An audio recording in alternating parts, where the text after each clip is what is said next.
welcome back. Today, we will be taking a look into a relatively new movie, Mulan. But that came out 6 months ago. I said relatively. Actually, it's pronounced relative. Quit cutting me off. That's right, a movie did get released in the year of the COVID. Sadly, the last year of the COVID. How could you just leave us like that? I just bought stock in Zoom. Mulan 2020 was actually supposed to have come out a long time ago. A whopping 12 years after the original. And only 6 years from the criminally underrated Mulan 2, which will never get the respect it deserves. Sadly, however, it did violently murder the property. But this didn't stop Disney. No, they still saw franchise potential in the 8-stanza poem, realizing that modern audiences just couldn't connect with the complexity of the previous entry story because they're stupid. They decided to try something new, and after 6 years of intense critical thinking, they finally figured out their new direction. Mulan. But this time, she's real. And Chinese. But this was also short-lived as they realized they wanted to make money, and the term famous Asian was still in its infancy and merely a synonym for Jackie Chan, who was busy. It wasn't until 2015 when that Disney realized it's time to get real and authentic and only hire Asians. Because by God, they're Disney. They just broke a bill no sweat. And if anyone could break the mold of modern Hollywood filmmaking, it was them.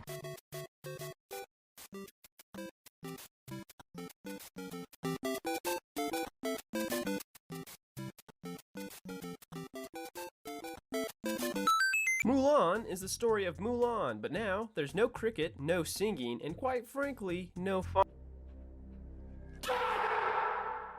Instead of a fun-loving, jive-talking dragon, we have a soulless red pigeon that may not exist. This bird then guides Mulan through her journey, who witnesses the follies and faults of man through the lens of her crippled father. Choosing to take his place, Mulan proves that women can be just as good as men, as long as they have superpowers and are just naturally good at everything and know a witch on the down low. Come on, Mulan 2020. A woman can be a doctor, nurse, or a lawyer, assistant. Times are changing. Women are dominating the teaching sector in prestigious pre-college education. Mulan the movie? More like misogyny the movie. What's up, fellas? That last joke was to get rid of all the dames in the audience, because this is a bros-only channel, and we all know how the bribes can be. Periods? More like commas, because they never stop nagging. Mulan 2020. Look, I'll be honest with you, bros. This movie isn't great. Is it horrible? Nah. I mean, it's got some cool stunts. Like, they do this totally sick thing where they flip around on a horse when it's mid-ride and... Okay, it's not that cool. But hey, I mean, it's filmed pretty good on the whole. Makes me want to go visit China, specifically the Xinjiang province, where I hear there are no internment camps. The movie is just really bland, which sucks, because I was hoping for these silly, shitty action scenes that people are making fun of all over the magic box. Instead, we have all of this. Sure, you have some precious nuggets sprinkled throughout, but the committee filmmaking and terrible writing detract from that, begging for a comparison to the original, and asking the most important question: why did you let this movie get made? Like you, personally. Stop seeing these movies, please. The stunt choreography was good, so give this man a round of applause. That said, I couldn't see any of it, and of what I could see, it looked like a 7th grader's weekly taekwondo meetup. But that fucking horse scene, the way he just fucking flips around and goes on the other side of the horse like he's just looking at him, and then he's riding. But then he like turns around midair. I'm not riding him. I'm shooting now. Also, they had a hallway scene that would have been much better if I had never seen a movie before and read off of scrolls as my main source of entertainment. Most of it's just your run-of-the-mill corporate action. Boom, reaction shot. Boom, reaction shot. Boom, reaction shot. You get it. It doesn't mesh with the director's style of action, which seems to draw inspiration from the Indians, Dr. Seuss, and that creepy baby music video. Look, honestly, I love that kind of stuff. Sure, it's complete crap, but at least it stands out. If it had been that the whole way, maybe it could have been interesting. But even when they allow the real martial arts on screen, they just immediately kill it with Mulan kick flipping a spear into the ground or some rando's chest. It's like they're ashamed. I guess they practiced quite a bit for the actual stunts, but I think in this case, that money would have been well spent on more important things like writing or acting, or I don't know, another idea. To give you an idea of the acting in this movie, I originally thought this was an interview. None of the actors seem to bring any kind of emotion to their performances. They solely exist just to read lines. But to be fair, the lines they're given are garbage. Hey, I wrote this. Wait a second. The script doesn't allow for any of the characters to push past the first dimension. For example, we go to the training camp and are introduced to several characters. The funny one, the mean one, the angry one, the funny one. No, wait, that's the mean one. Wait, he just told a joke, so that would make him the funny one. Unless the eyebrow indicates meanness. Whoa, hold that's on. the mean But that's one. a That's a joke. joke. Actually, never mind. It doesn't matter because they never speak again. They decide the best way to flesh out these characters is through gag comedy, such as Keep Away, or Someone Cries, or Penis, Genitals. Ugh. They even have their own version of the song, A Woman Worth Fighting For, this time in dialogue form. Which I mean, fine, sure, as long as it's good. But in this case, we're just shown Mulan subtly describing herself. My ideal woman is courageous, has a sense of humor. She's also smart.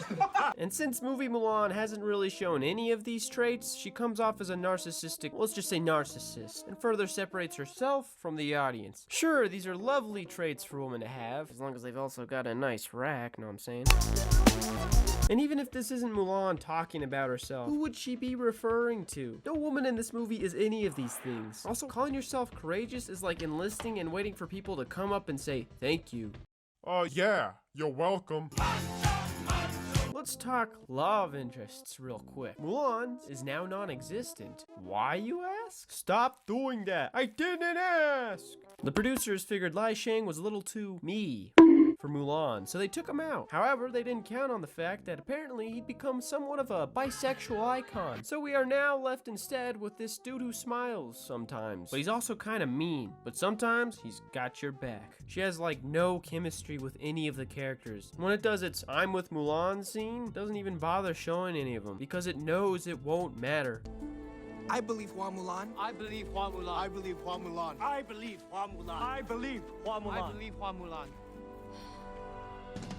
2020 Mulan is a shittily written movie with a shittily written character, primarily because she has no growth. And realistically, why would she when she's perfect and has chi, which also is never fully explained, but she's gotta hide it because men will hate her because they ain't her. But later we see her reveal herself and no one cares that she has powers. They're mad because she's disrespecting the traditions of China and being deceitful, contradicting the entire purpose of the movie's themes. The impression really seems to transpire from the other females in the movie, but I mean, put that away, Look, I like that they try doing something different, but now the message is basically, you could overcome the adversity of society through hard work and determination, or you could just have real epic Chinese superpowers. Yeah, fuck that trying shit, dude. I just gotta be me, man. Yeah, I believe this speaks for itself. Apparently, they actually wanted to honor both the 98 film and original source material, while also respecting the Chinese culture. But I think they fucked up on all three accounts. Counts. First of all, the Chinese didn't give a fuck about this movie, and those who did said it sucked and was boring. Second, the source material is only like a paragraph long, and they still managed to fuck that up. Mulan was in the army for 12 years, had a brother, and didn't tell anyone she had breasts till she got home. But hey, at least they put the rabbit thing in. And of course, thirdly, the makers of Mulan 2020 figured the best way of honoring the 98 one was to take all the identifying characteristics of the animated film, the cricket, the themes, the levity, and the song, and throw them in the trash. The songs now specifically sound like the ambience you hear in a Magic the Gathering competition, which your friend Jordan puts on to get the crowd going. The exact reason given for the song's exclusion was that soldiers don't break down to song when they go to war. And to that end, I guess I agree. And you know who else agrees? The original Mulan movie! They literally stop singing upon entry to the battlefield. Every time fighting is on screen, the musical numbers stop. Did you even watch the movie? And realism, what are you talking about? Witches? Phoenixes? Chinese magic? Look, I get that the phoenix was actually just a metaphor or whatever, but a metaphor for what? I don't even think you know. Seemed to change it mid-production. Do you know why the phoenix sits on the right hand of the emperor? She is his guardian, his protector. You know why the phoenix sits at the entrance of our shrine? She is the emissary of our ancestors. Fuck, what? It exists to parallel Mushu, even though its only abilities range from flying in the vicinity of Mulan to standing in the vicinity of Mulan. And the witch. What is that even about? I understand you wanted her to parallel Mulan and explain she was this all-powerful woman and men hate her because they ain't her. But they don't hate her. They're just scared. Because she's a witch! Yes, the paralleling to Mulan is very evident because you blatantly tell us. We are the same. But who cares? She's completely different because she's a witch. Who kills? But you know who is able to properly convey their themes through visual storytelling, great characters, and solid Mulan 1998. That movie was able to show each important moment through its fantastic visuals and decent writing. Some of the Mushu stuff doesn't exactly hold up. Each character is as different as they are entertaining. These three especially were just supposed to be bit parts, but they became more interesting and evolved as characters, becoming less irrational and more endearing as the movie progressed. We see each of these characters grow to accept Mulan, regardless of the cultural mentality of the time. Yes, her cutting the hair doesn't make complete sense, but it meant something instead of this.